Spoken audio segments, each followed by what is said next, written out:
వెంకటేశాయ నమః. హే గోవింద ముకుంద సదానంద పరమానంద పరమపురుష. ఉయ్యాల బాలను చెదరు కడు నొయ్య నొయ్య నొయ్యనుచు ఉయ్యాల లాలి లాలి లాలి లాలి ఓ ఉయ్యాల బాలను చెదరు కడు నొయ్య నొయ్య నొయ్యనుచు ఉయ్యాల బాలయవ్వనలు పసిడి ఉయ్యాల బాలుని వద్ద పాడేరు. బాలయవ్వనలు పసిడి ఉయ్యాల బాలుని వద్ద పాడేరు. లాలి లాలి లాలెనుచు లాలి లాలి లాలి లాలి లాలి జో. అర్జునుడు దివ్యాస్త్ర శస్త్ర సంపన్నుడు. అటువంటి వాడు ఎందుకు యుద్ధరంగంలోకి వచ్చి దుఃఖించాల్సి వచ్చింది? అతని ఎటువంటి మాయ కప్పింది అని అడిగారు. అప్పుడు సత్యనిష్ఠుడు, మాయ అనేది పరమాత్ముడు పక్కనే ఉన్నాడని తెలుసుకోలేకపోతే మాయే ఉంటుంది. భగవంతుడు మనలో ఉన్నాడని మనం అనుకోకపోతే అది మాయలో పడిపోతుంటారు. మాయ అంటే ఏమిటంటే భగవంతుని ఎప్పుడో ఒకప్పుడు దండం పెట్టుకొని ఆ తర్వాత రోజంతా అనేక విషయాలపైపోయి ఆ విషయ వాసనల మీద నిరంతరం తప్పిస్తూ కూర్చుంటే భగవంతుడు మన పక్కన ఉన్నాడని మనకు ఎలా తెలుస్తుంది? అర్జునుడు కూడా అదే పరిస్థితి. అర్జునుడు అదే పరిస్థితిలో ఉన్నాడు. ఏం చేస్తున్నాడు? ఆయన చెప్పినటువంటి విషాదం అంటే ఏమి?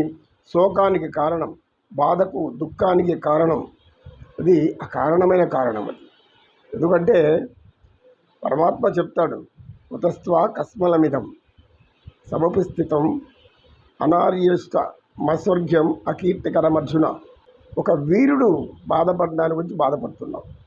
వీరుడు ఎవరు? ఇలాంటి మాటలు మాట్లాడరు. కస్మలం అంటే ఏమి? అతి కష్టంగా దుఃఖంతో పొంగి కులం వచ్చి తీసుకొచ్చారు. అక్కడ కులము, కులధర్మాలు, సనాతన కులధర్మాలు అంటే అర్థమేమవుతుంది? అగ్రజాతి నీచ జాతి అనే స్థితికి వెళ్ళిపోతుంది. అర్జునుడు ఆ మాయలో పడ్డాడు. కులం అనే మాయలు ఎవరు పడినా వాళ్ళకి అపకీర్తే. కానీ అదే అంటాడు, అనార్యం అస్వర్గం అకీర్తికరం. అర్జున, ఇది నీకు సుఖము ఇవ్వదు, దుఃఖము పడి ఎక్కువ దుఃఖంలో మునిగిపోతావు. ఇది ఇహానికి పరానికి అంటే మీ ఈ ఇహలోకంలో కానీ పరలోకంలో కానీ నీకు ఎటువంటి మంచి పేరు ఉండదు, అపకీర్తి తెచ్చుకుంటావు, అందరి చేత నీవు ఎందుకు పనికిరాని వాడు అయిపోతావు అని అంటాడు పరమాత్మ. అన్నా కానీ అర్జునుడు బాధపడుతుంటాడు. ఎందుకు? మంది కురువంశం.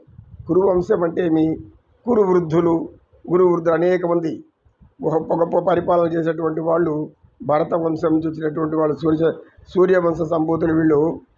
కనుక నేను కురువంశపు రాజును అనేటువంటి అహం లోపల చేరుతుంది. ఎప్పుడైతే నేను రాజుని, నేను గొప్పవాడిని అనేటువంటి మనసు లోపల చేరిపోతుందో వెంటనే ఏమొస్తుందంటే వాళ్ళకి మొట్టమొదటి రాజైంది నేను దేనికి? నా కులం వాళ్ళు ఉద్ధరించాలి, నా కులం వాళ్ళు బాధపడకూడదు, నా కులం వాళ్ళు గొప్పగా ఉండాలి, నేను నా కులమే తప్ప ఇంకోటి ఏం లేదు. కృష్ణ, ఈ పని చేయమంటున్నావు, చేస్తే ఏమవుతుంది? ఇక్కడ అనేక కులాల వాళ్ళు ఉన్నారు. యుద్ధంలో అనేక కులాల వాళ్ళు నిలబడి ఉన్నారు. ఈ కులం వాళ్ళంతా ఏం చేస్తారు? ఎవరు జయిస్తే వాళ్ళు ఏం చేస్తారు? ఓడిపోయిన వారి భార్యలను వర్ణ సంకీర్ణం చేస్తారు. అంటే ఏమి? కులానికి మధ్య తేడా వచ్చేస్తుంది. వారికి పుట్టిన బిడ్డలు ఏ కులానికి చెందిన వారో తెలియ కులధర్మాలు నశిస్తాయి. కులధర్మాలు నశించినప్పుడు ఈ అనేక విధాలైనటువంటి పితృపితామహులకు పిండ ప్రదానాలు ఎక్కవు అని ఆయన సాధారణ మానవుడి స్థితికి వచ్చేసాడు. అంటే మీ కుల భేదాల తారతమ్యంలోకి వచ్చాడు. పక్కన ఎవరున్నారు? ఆయన శ్రీ మహావిష్ణువు శ్రీకృష్ణుడుగా యదుకులంలో జన్మించాడు. యదుకులం అంటే ఏమి? యాదవులు. యాదవులు అంటే ఏమి? అది ఈయనకి అర్థం కాలేదు అర్జునుడికి. కానీ పరమాత్మ మొదలు అవుతున్నాడు, నవ్వి మరన్నాడు. నువ్వు ఏడవకుండానికి ఏడుస్తున్నావు. కులాలు అంటావు, ధర్మాలు అంటావు, వర్ణ సంకరణం అంటావు. కులాలు మతాలు అనేటివి మీరు ఏర్పరచుకున్నారా నాయనా బాబు? ఈ కులాల గురించి ఇప్పుడు ఎందుకు నీకు ఇట్లాంటి దరిద్రం పట్టుకుంది దానికి అంటాడు ఆయన. క్లైబ్యం మాస్మగ పాత నైతత్వయుపపద్యతే. అయ్యా అర్జున, క్లైబ్యం అంటే ఏమి? ఇటువంటి మానసిక ప్రవృత్తి నీళ్ళు ఎప్పుడు చూసావు? నీవు అజ్ఞాతవాసంలో బృహన్నలుగా ఉన్నప్పుడు చూసావు. క్లైబ్యం, క్లీపుడు ఏంటంటే బావతో మేళమాడినట్లు, సరసమాడినట్లు ఉంటుంది. ఆ తర్వాత జ్ఞానబోధ చేసేట్టు కూడా ఉంటుంది. నీవప్పుడు అజ్ఞాతవాసంలో విరాట్ రాజ్యంలో పోయి దాక్కున్నావు. అది ఎలాగా? వేడి రూపంలో బృహన్నలుగా ఉన్నావు. అంటే అటువంటి గుణం ఇంకా నీలో ఉండిపోయిందా? ఇప్పుడు కులం అంటాడు. ఈ కులము నా కులము గొప్పది అంటున్నావు. నీ కులము గొప్పదా? ఏ కులం గొప్పది? ఏ కులము గొప్పది కాదు. మానవులే గొప్పవాళ్ళు. మనిషి జన్మ వచ్చింది అంటే దాన్ని ప్రతి ఒక్కరు ఏం గమనించాలంటే మనం అంతా కూడా భగవంతుడు సకల జీవరాశుల్లో మానవ జన్మ అతి ఉత్తమమైంది. ఈ ఉత్తమమైన మానవ జన్మను సార్థకం చేసుకోవాలి.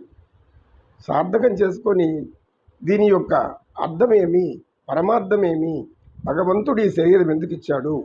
పరోపకారం మితం శరీరం. పరులకు ఉపకారం చేయి, అపకారం చేయద్దు. ఎటువంటి దూషణ భూషణ తిరస్కారాలు ఉండకూడదు. ఈర్ష్య, పగ, ద్వేషం, అసూయ ఇలాంటివి ఉండకూడదు. అర్జున, ఇవన్నీ నువ్వు ప్రదర్శిస్తున్నావు. ఇప్పుడు ఏమని?